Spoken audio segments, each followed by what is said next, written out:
Good morning. It's Tuesday, December the 9th. I'm Will Puckett. Thanks for joining us for Catch Up Quick. That's our daily fastcast that airs at 10:30 in the morning, Monday through Friday. We begin with an East Tennessee elementary school student facing charges after allegedly making threats on campus. The Cumberland County Sheriff's Office says a student at Stone Elementary in Crossville made alarming statements to other students. They say that students told a teacher about one of their classmates making a threat. Police responded to the school and didn't find any weapons nor anything dangerous. The student is expected to be charged with threats of mass violence. Also in Cumberland County, deputies are asking for your help finding a suspect that robbed a convenience store Saturday night. The sheriff's office says a man walked into the Profit Market in Crossville armed with a machete and demanded money, then ran away. Deputies said the suspect was wearing a black mask, a black winter coat, gloves and jeans. If you have any information, call the Cumberland County Sheriff's Office, and investigator Lucas Turner is leading that investigation. Well, Knoxville police are asking for your help finding this missing teen that could be in danger. Police say that 17-year-old Janiyah Mooring ran from the area of East Tennessee Children's Hospital last week. In this picture, Janiyah has long braids, but police say she now is believed to have short blonde hair. If you have any information, call 911. Knoxville police are also still looking for a person of interest in a deadly East Knoxville shooting. KPD said officers found a man shot and killed in a home on McCullough Avenue Saturday morning. Investigators think the victim got into a fight with a man before the shooting ever happened. Police say the man on your screen, Job Alvarado Linez, left the scene before officers got there. If you know anything or know where he is, call Crime Stoppers.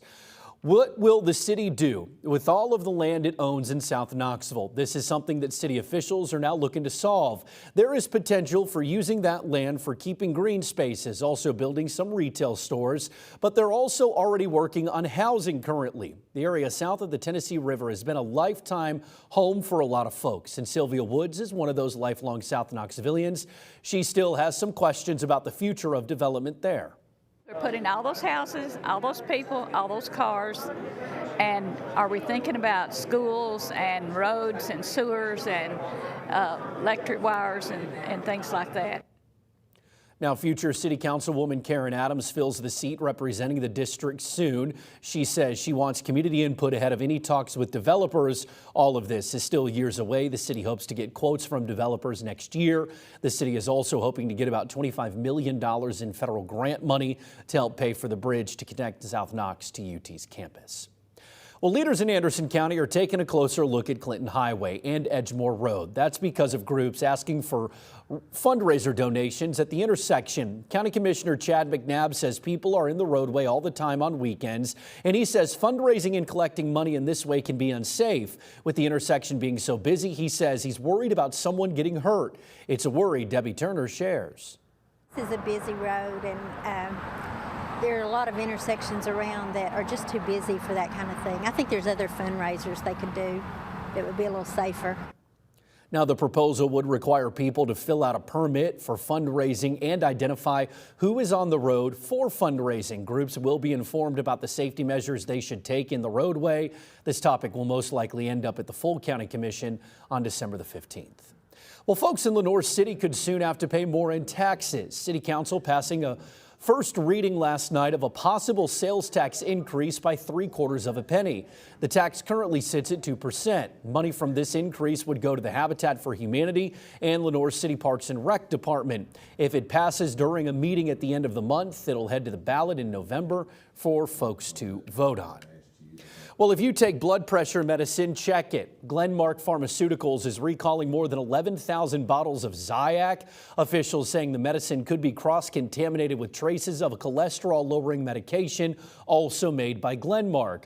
We have full details you need to check out right now inside your WVLT News app.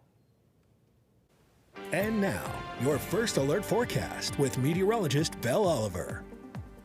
Good Tuesday morning. The sunshine is out this morning and I could not be happier. Take a look at this view across downtown Knoxville. Mixture of blue in there, a few passing clouds, but other than that, it's a really beautiful start to the day.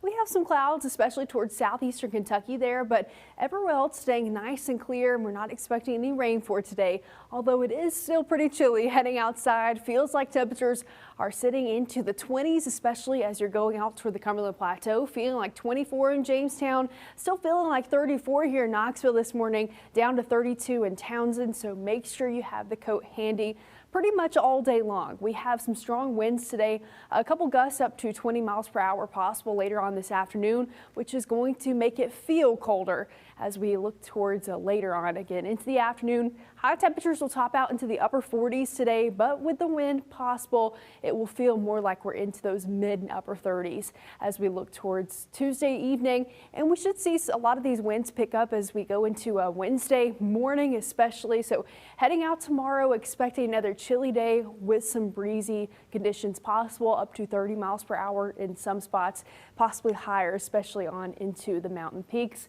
And then as we look towards Thursday, winds look to die down as well. We have a few systems to get through for this week. We'll stay sunny for today, pulling in a little bit more cloud cover tomorrow as we get another front passing in, and that'll bring in the chance for a few isolated showers possible Wednesday afternoon-ish. And then as we head into Thursday, we could see a few flurries, especially along those higher elevations into the mountains as you're waking up Thursday morning. Although pretty small here, but just a couple systems we've got to get through before we get a big push and a big cold a cold tumble, a cool down. That's what I was trying to get out. As we look towards a Sunday, high temperatures will be into the upper 40s over the next few days.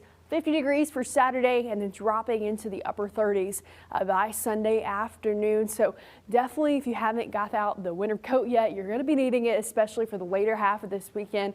By Sunday afternoon, looking at those high temperatures into those mid and upper 30s. And then by Sunday night into Monday morning, we see the returns of the teens, but we have some wind in there too. So we could be feeling like we're in the single digits heading towards next Monday. So make sure you enjoy the sunshine for now and the slightly warmer weather over the next few days before we get that big push of some Arctic air coming in for the weekend.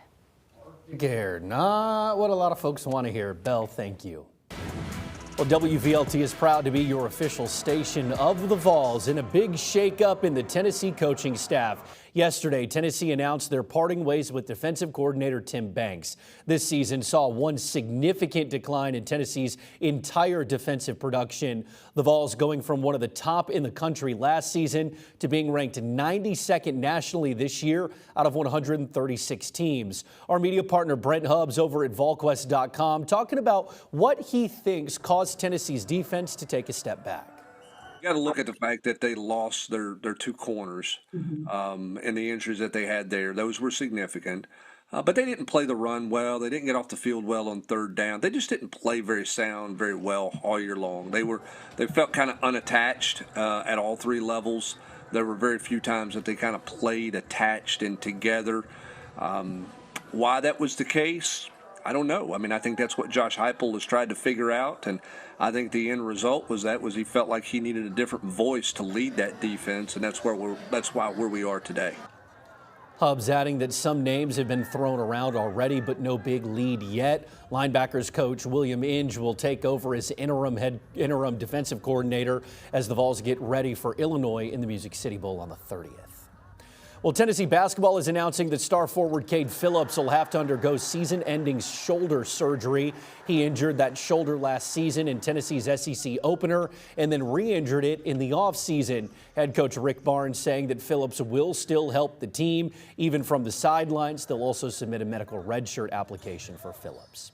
Well, this afternoon, the application window opens to renew your child's private school voucher for next school year. This will be the Tennessee's second year of the Education Freedom Scholarship Program. It'll give more than $7,000 per student to cover some of the cost of private school. All 20,000 spots were reserved last year. This application window is only if you're going to go for it again. It opens today at 1 o'clock Eastern Time.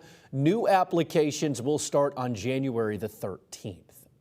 Well, on Friday night, right before the Gatlinburg Christmas Parade, a bear made its way down the street around a whole host of people. One of the bears even finding an overflowing trash can and helping itself. While bear sightings in Gatlinburg are fairly common, TWRA is warning that even though the bears might be cute, it's important that you don't get too close.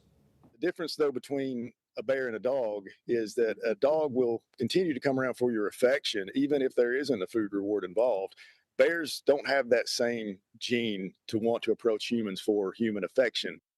WRA says that bears should not be associating food with people. If a bear comes into contact with a human, the animal usually has to be put down. A reminder to secure your trash if you live or visit the Smokies in a bear-proof container.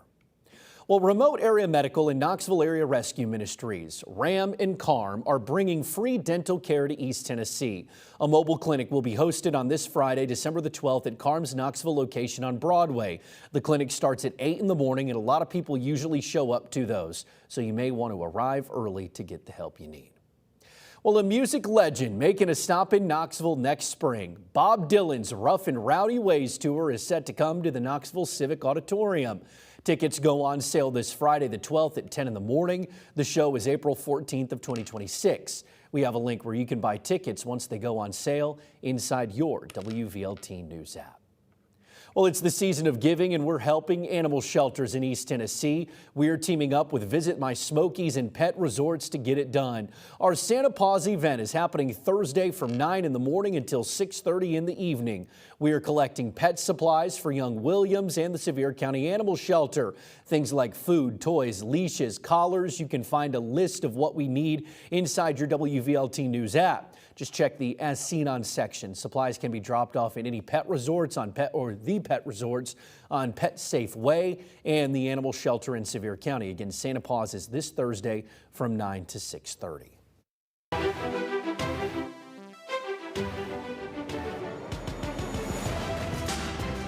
We the People, celebrating 250 years of America. Sponsored by Garza Law Firm.